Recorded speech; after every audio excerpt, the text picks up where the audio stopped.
Masechet Nedarim Daf Kaf Het. We begin with a fascinating Mishnah, and this is going to get into the issue of Dinah de Malchuta Dinah.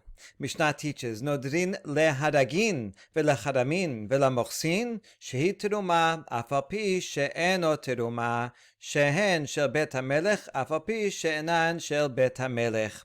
One may take a vow to murderers and to robbers and to tax collectors, and you can lie to them and even make a vow and say, this food that you are trying to steal is actually teruma. Even though it's not teruma, it's permitted to lie, and it's permitted to make a vow in that lie, because these people, the murderers, they're going to come say, give me all your food, or else I'll kill you. Well, you want to save your life. Well, you could give him the food. But the point is that this kind of murderer, even though he's a murderer and this one's a robber, and so they're evil people, even these evil people, they're Jewish, and if you tell them it's teruma, they're going to not eat it. They're very careful with teruma. They wouldn't violate that. Kill people, no problem. Teruma, they would never eat. Okay, people are funny, but there are such people like that. And so in order to save your own property and to save your life, you're allowed to make a vow. And this is a type of vow that everybody knows that you don't mean it. You know you're not meaning it. And so just like the ones before, where if someone says something as an exaggeration or under false pretenses or shigaga, or to encourage someone to do that. So this is yet another type of vow that's obvious that you don't mean it, but you're saying it only to get this murderer or robber out of your way. All right. Now, this mochsin, the tax collectors, this is referring to, this is what the Gemara is going to ask about. Don't you have to pay tax? So you have to understand that taxes in those days, a king would not go himself or have government officials collecting taxes generally, but rather would farm it out to, Mr. Corleone or whoever gave a highest bid and said, me and my company will go to collect the tax for you. And in that case, they would collect the tax and then give part of it over to the king. But the tax collector might overburden and collect more than he was allowed to, or take more for himself than he was permitted to. So that's why it talks about tax collector here. Chadamin, it could be a robber, it could be some kind of corrupt customs official. All right, so you can tell them that it's teruma. Or you can make a different kind of vow. You could say, this belongs to the king. I'm just holding it here for him, but it's something I already gave to the king, or he gave it to me to hold, and so therefore don't take it because it belongs to the king. And that way, the murderer or the robber are not going to take it, because then the king's people will come after him and says, hey, you have the king's property, and you're allowed to make a false vow that is king's property in order to save your own property, and then that's fine. Bet Shammai Omerim Bakol Nodrin. Bet Shammai agrees that you can make a neder, chutz me b'shevuah, but you can't make a shevuah. So you can make any type of neder. You can make a neder. If this is not teruma, then I should be prohibited from eating bread. I'll be prohibited from my wife if this is not teruma. So you can make any kind of neder you want, that's fine, but shivuah is more stringent. And so Bet Shammai says, don't make a shivuah. Bet Hillel omerim af b'shivuah. Bet Hillel says, yeah, you could make a shivuah also. Since it's a false one, everybody knows that you know that you don't mean it. You can even make a false vow, and you could say, either as a condition, or according to Meiri, you can even say it outright. You can say, I make a shivuah that this is teruma, and that's permitted according to Bet Hillel. Another machloket, Bet Shammai omrim lo yiftach lo baneder, Bet Hillel omrim af yiftach lo baneder. Bet Shammai says you're not allowed to initiate a false vow. Only if the robber tells you, you say, this is teruma, you don't want this. He says it's teruma, take a vow. If he initiates and asks you to take a vow, then you could take a vow, but you can't initiate on your own. Bet Hillel says, the robber comes and says, give me that. You can even initiate, says, I take a vow that this is teruma, and that way he'll go away. It's more convincing, if you initiate it, so Bet Hillel permits it. Bet Shammai omrim b'meh shehu madiro. Bet Hillel af b'meh she'eno madiro. Bet Shammai says, even if the guy tells you make a vow, if he says make a vow, a certain kind of vow, you can only make that certain kind of vow. You can't add more to it. Bet Hillel says if you can add more to your vow, even what he didn't ask you to. So it's a continuation of the previous machloket. Here's an example. Kesad. Amar lo, emor kunam ishtin henetli. The robber says, if this is really terumah, then you make a vow and say, if this is not terumah, then my wife will be prohibited to me.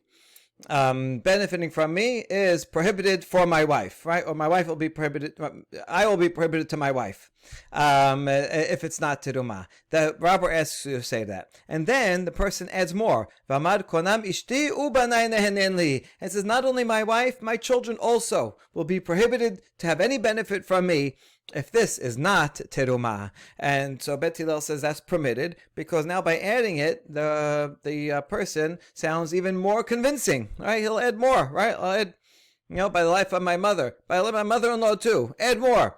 Okay. Bet Shammai omerim ishto muteret ubanav asurin. Bet Hillel omerim elu va'elu mutarin. Bet Shammai says no. If the robber asks you to make a vow regarding your wife, then you add and say, I'm not going to have benefit to give benefit to my wife or my children if this is not terumah, and he's lying.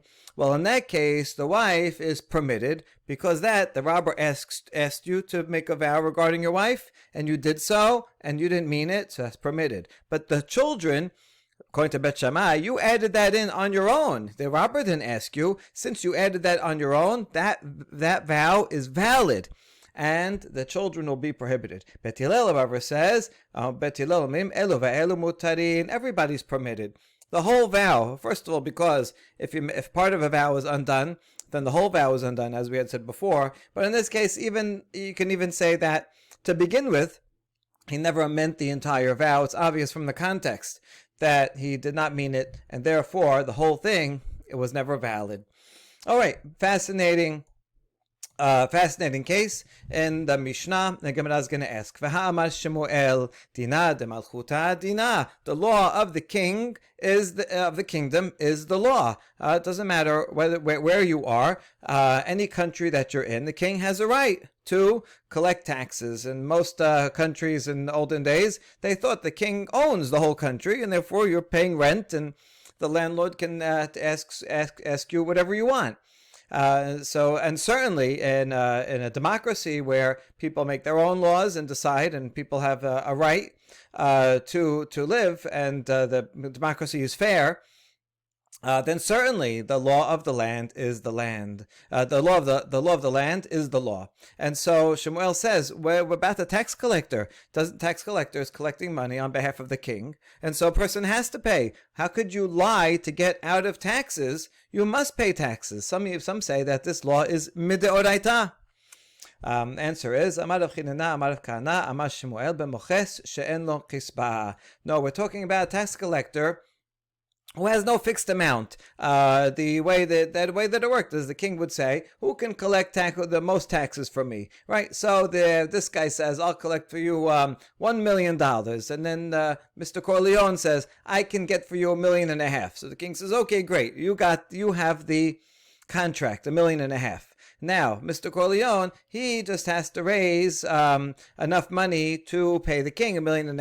But he also gets a fee on his own. So he can extract more. And in fact, he can extract as much as he wants. If he wants to go around and make people pay double so that he can keep $1.5 million, and then he gives to the king $1.5 million, he does that. So you see that the tax collector, while the base amount of what he's giving to the king is legitimate, dina de malchuta dina, he has to pay that, but the rest is just extortion. That the tax collector is just using his authority, his threat of violence, to take whatever he decides. So this is stealing. This is not fair, and therefore therefore a person can make a vow and get out of this payment to the tax collector. That's what we're talking about. Rabbi Yanai says, or a different case, tax collector is collecting on his own. In other words, he's not authorized by the king to go and collect tax. This would be like an actual, mafia people who are collecting protection money from you, right? Protection from who? Protection from themselves, so that they won't go and burn down your store. So this is illegitimate authority, and therefore it is permitted. Interestingly, based on this discussion, some poskim say that if you're in a government, if you're in some country where the taxes are not fair, where they collect more taxes from Jews than from anyone else or a certain group, and it's distributed unfairly, then one is permitted to avoid paying taxes. But of course, in a place where the taxes are legislated fairly, then it is probably a deoraita obligation to pay taxes, and it will be prohibited from lying or doing anything to avoid paying those taxes. Okay, shehen shel bet hamelech v'af al pi she'enan shel bet hamelech. Okay, the next case was when he says, I make a vow that this is the king's property, and so that the robber won't take it. Okay, now in general, we're going to ask a question. Hechi nadar. How can you make a neder that this is teruma, or that this does belong to the king, right? You can make a shivu'ah that this belongs to the king, but a neder, you can only create a prohibition. So how exactly will you announce that this is teruma, or this belongs to the king, through the language of a neder?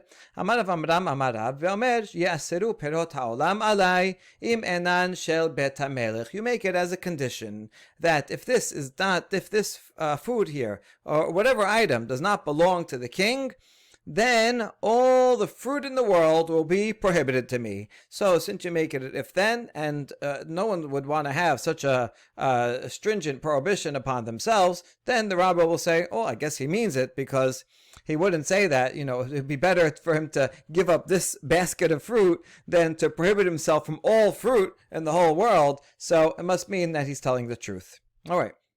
So that's how you would do it. But now we have a question even on that. Kevan damad ye'asru itasru ale kol pere alma. Hold on. Forget the fact that this is under duress.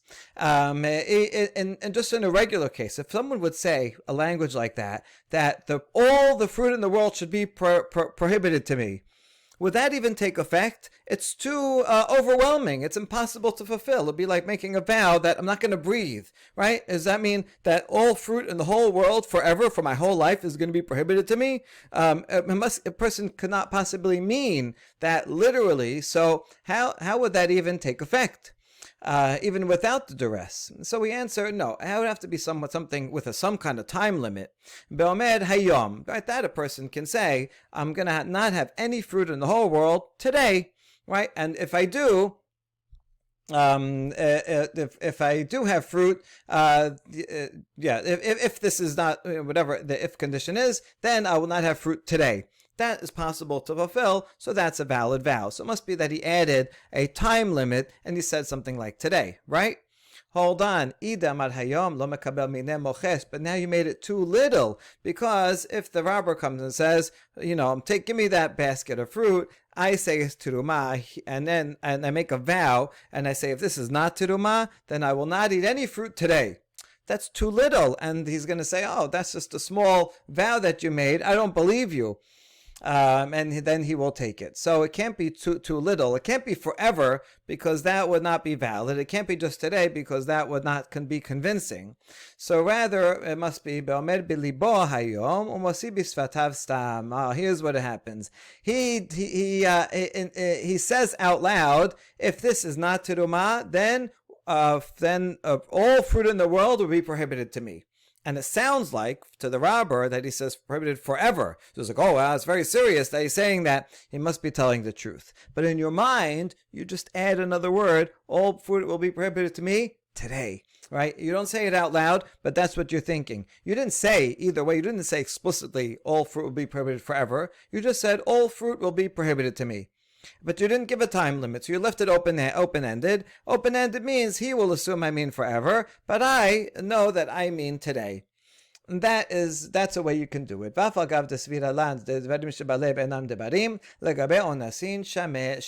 Even though in general, in a regular case, if there's no robber here, we say that the words that are in one's mind are not words. If you have a mental condition, I don't mean that you're mentally impaired. If you have a condition that you're thinking of only in your mind and you don't say it, that's not valid. And you can't say, well, I was thinking when I said that monopoly money. I was thinking, right, only that when I said I'm not going to eat meat, I was thinking only for 2 minutes. No, you can't make a condition in your mind that's not valid in general. But when it's honest, when the robber is there and he's going to threaten to kill you or to steal what you have and you're under duress, then we'll allow the mental stipulation to apply. And so that would be the case. That's right in the middle, not too much, not too little. And it'll be convincing to the robber because it sounds like it's forever, even though in your own mind it meant only today. And so that would be the formulation that would work. Good. Next, Bet Shammai omrim bakol, Bet Shammai omrim bameh shehu madiro, Bet Hillel omrim af she'eno madiro. Right, Bet Shammai in the Mishnah said that you can use any kind of neder that you want, but he didn't, not a shevuah. The rest of this is all a quote from the Mishnah. It's a pretty long quote from the Mishnah. We're not actually going to even need all of it, but nevertheless, at least in this version, some manuscripts don't have this whole thing. But it's reviewing the Mishnah. And Bet Shammai says you can only make a vow in what the person asks you to make a vow. Like if it only says your wife, Bet Hillel says, I can add and volunteer an even more stringent vow. Kesad amar lo konam ishti nehenit li, ve'amar konam ishti ubanai nehenet li, Bet Shammai omrim ishto muter banav asurin, Bet Hillel omrim elu ve'elu mutarin. If the robber said, make a vow that your wife will be prohibited to you if this is not teruma. And he says, my wife and my children. Bet Shammai says his wife is permitted, but he added the children on his own, so the children are prohibited. Bet Hillel says the whole thing is invalid, and even the wife and the children are all permitted. Now, we ask, Amar Rav Huna, Tana, Bet Shammai omrim lo yiftach lo b'shvuah, uBet Hillel omrim af yiftach lo b'shvuah. Rav Huna brings a baraita that's parallel to the Mishnah, but the language is different, and we're going to ask two contradictions from the language of this baraita to the Mishnah. In this baraita, Bet Shammai says he cannot initiate a vow, and Bet Hillel says he can even initiate a shevuah, and Bet Hillel says you can even initiate a shevuah. Now, we can make two inferences from this baraita that will be against the Mishnah. First, the Bet Shammai bishvuahu de lo yiftach lo, ha-beneder yiftach lo. According to Bet Shammai, he only says that the person being robbed cannot initiate a shevuah. But we can infer from that a neder he can initiate. Hold on, that contradicts our Mishnah. Bet Shammai omrim lo yiftach lo beneder. In our Mishnah, Bet Shammai says you can't take a shevuah at all, and a neder you cannot initiate. You can only respond with a neder. So the Braita says he can initiate a neder. Mishnah says he cannot initiate a neder. Which one is it? Second, v'tu, miftachu de lo yiftach lo b'shevuah, ha-medar nadar b'shvuah. Second inference is that, yes, you can't initiate a shevuah, but if the guy says, make a shevuah, then you can respond and make a shevuah according to Bet Shammai. Hold on, Bet Shammai omrim bakol nodrin chus b'shevuah. In our Mishnah, Bet Shammai says, you can make any kind of neder, but you cannot make a shevuah at all, even if it's only responding to a request for a shevuah. So we have two contradictions here. How are we going to solve it? Answer, Tana matnitin beneder lehodiacha kochan de Bet Shammai. Tana beraita b'shvuah lehodiacha kochan de Bet Shammai. In fact, the beraita and the Mishnah agree with each other. And you can't make those inferences that you made because they are emphasizing one or the other to show the strength either of Bet Shammai or Bet Hillel. In the Mishnah, it mentions only neder, because it wants to show you to what extent Bet Shammai goes to, that they say you can only say a neder, and even a neder only in response. But you can never make a shevuah, not even in response, and you cannot initiate a neder. But it wanted to emphasize the neder to show you the extent of Bet Shammai. Whereas the Braita only mentions shevuah. And I wanted it to be parallel. So it mentioned Shevuah to show you the strength of Bet Hillel, that according to Bet Hillel, you can initiate even a Shevuah. So to keep the parallelism, it said that according to Bet Shammai, you cannot initiate with a Shevuah. But in fact, it would just use Shevuah to show the strength of Bet Hillel. The truth is, for Bet Shammai, you cannot initiate not even with a Neder, and you can't make a Shevuah at all. Okay, that's all one answer. Rav Asher has a completely different answer. Rav Asher amar hachi katane. Bet Shammai omrim en she'ela b'shvuah. Bet Hillel omrim yesh she'ela b'shvuah. Rav Asher says the word this is not talking about a context of someone forcing you, a robber or anything like that. No, the word potrin here does not mean in the Braita. The word lo yiftach doesn't mean to initiate, but rather it means to undo a vow, resolve, absolve a vow. We're talking about the absolving vows, and that's what Rav Asher is saying, that Bet Shammai says you cannot request undoing of a Shevuah. A Shevuah, because it's so serious, you can't go to a rabbi and say, can you have extenuating circumstances undo the Shevuah? You can't do that. Only for a neder you can. Whereas Bet Hillel says, yesh she'ela. Right? That's what it means when it says potrin. Af yiftach lo b'Shevuah. What he means is that you can request to undo and dissolve even not only neder but even a shevuah. So you see how a braita, that word yiftach is ambiguous, and therefore can mean something completely different. We now begin the next Mishnah that's going to make a subtle distinction between two formulas. Hare netiot ha'elu korban im enan niksasot.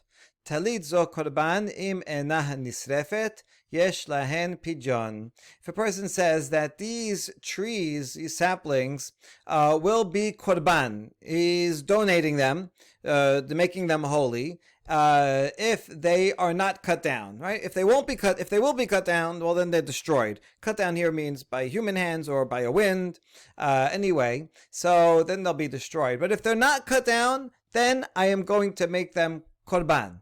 Or if he says this talit doesn't have to mean like talit like we say with sisit. It means a piece of clothing, a cloth, a garment, or a blanket will be korban, will be prohibited as donated as holy if it's not burnt up. Right? If it's burnt up, it's destroyed. But if it's not burnt up, I'm going to make it holy.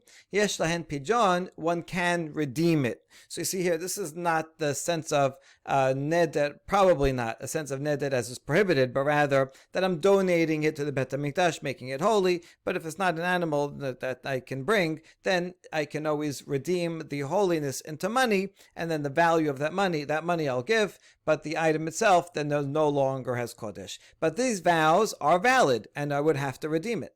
Hare netiot ha'elu korban ad sheyikasesu, atalit zo korban ad shetisaref, and lahen pijon. However, if I say these saplings will be korban until they get cut down, right? They're gonna, from right now going forward, they are korban until the point that they are destroyed.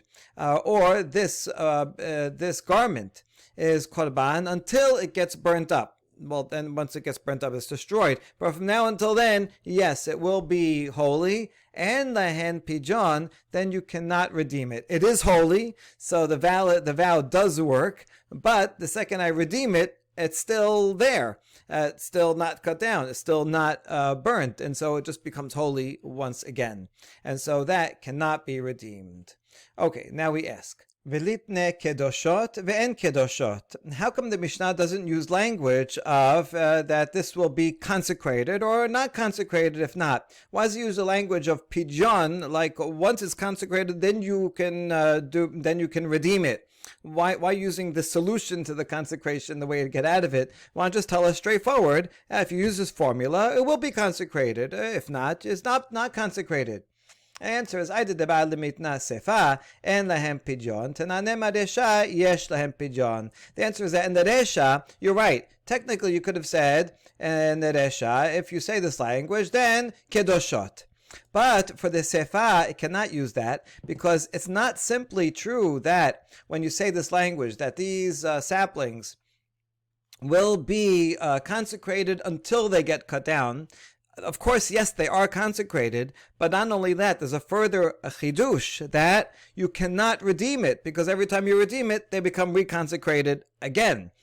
And so, to teach us that extra chidush, you have to say en lahem pidyon. Since in the sefa it wanted to use a language that it does not have pidyon, so in the resha it uses the opposite, that these can be redeemed, right? But if you had only the resha itself, then you're right. It could have just said that these are consecrated when you say such language. Okay, so that answers the first question.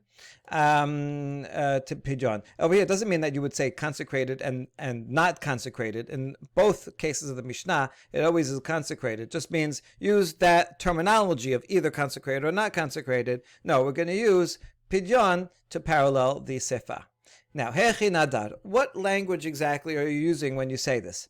Amar Amemar, Beomer im enan niksasot hayom, va'avad hayom velo niksasu. Right, because you can't leave it open-ended to say if they are not cut down, then they'll be consecrated. They'll be not cut down when? Ever? Right? Eventually they'll be cut down. I mean, the tree can last a long time. Maybe it'll last 1,000 years, even more. But at some point it'll be cut down, so you can't just make it an open-ended with no time limit. So it must be that you said if they're not cut down today, and then the day went by and they were not cut down, in that case it would be consecrated. Fine.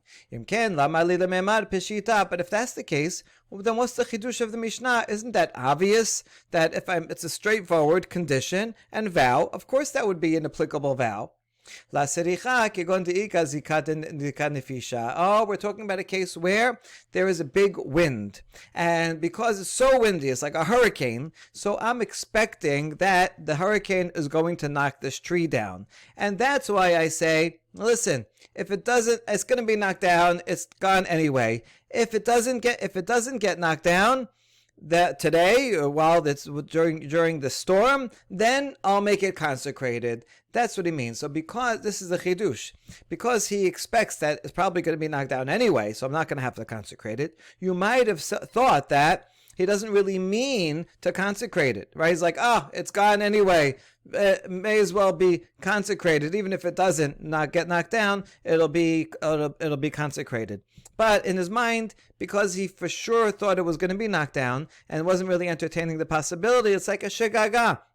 If the storm passes and it's up and about, he says, I didn't really mean to consecrate it, so he might have thought that the vow would be invalid, and that's why the Mishnah comes to teach us that in this case the vow is valid. Okay, good. Hold on, the Mishnah also gives example of a talit. So that's not talking about the wind. What is a talit? Is it ready to be burned at any point? It's not. Why would you say it's about to be burnt? And we say, in kegon deika deleka. Yes, in fact, we're talking about a case where there is a fire nearby, and we see the garment there, and then he's looking at the garment. Oh, my garment! Look, it's going to be ruined. Look at that fire spreading. It's probably going to be destroyed. And so he says, if it's not destroyed, then it will be korban, right? And it's kind of a way of saying I give up on it. Similar to today, if something breaks, someone says kapara, you lose something. Oh, this should be for atonement, right? Oh well, what can I do? So the same thing here, right? It's gone, and if it doesn't burn up, I'll just make it consecrated. So it is in fact he's expecting it to be burnt. If it turns out that it wasn't burned, well, you might have thought, so here too it's the same thing, that in the case of the sapling, there's a big wind. And in both cases, I